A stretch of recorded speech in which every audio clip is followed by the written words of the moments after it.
Welcome to our channel secret chef. ఇవాళ మనం ఇడ్లీలోకైనా రైస్లోకైనా సరిగ్గా సరిపోయే మునక్కాయ సాంబార్ని చూద్దామండి. ముందుగానే మనం పెసరపప్పును కానీ కందిపప్పును కానీ కుక్కర్లో 3 విజిల్స్ పెట్టి ఉడికించుకోవాలండి. చల్లారిన తర్వాత బాగా స్మాష్ చేసుకోవాలి.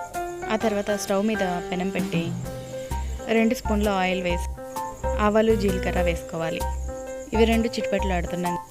సన్నగా తరిగి పెట్టుకున్న ఉల్లిపాయల్ని కొద్దిగా కరివేపాకుని వేసుకొని బాగా వేయించుకోవాలి. కొద్దిగా సాల్ట్ వేసుకొని వేయించుకున్నట్టయితే బాగా వేగుతాయండి. ఆ తర్వాత 10 వెల్లుల్లి రెబ్బల్ని దంచి పెనంలో వేసుకోవాలి. బాగా వేయించుకున్న తర్వాత మనం పప్పుని ఒకవైపు స్మాష్ చేసుకుంటూ ఉండాలి. బాగా స్మాష్ చేసి పెట్టుకున్న పప్పులోకి ములక్కాడల్ని కొద్దిగా అంటే మనకి రుచికి సరిపడా కారం, కొద్దిగా ధనియాల పొడి, కొద్దిగా సాల్ట్ వేసుకోవాలి. చిన్నగా కట్ చేసి పెట్టుకున్న బాగా కలియబెట్టుకోవాలి. ఆ తర్వాత మనం పెనంలో వేయించుకున్న ఉల్లిపాయ మిశ్రమాన్ని అంతటినీ కూడా మనం కుక్కర్లోకి ట్రాన్స్ఫర్ చేసుకుని కొద్దిగా వాటర్ వేసి మళ్ళీ ఒక విజిల్ పెట్టాలి.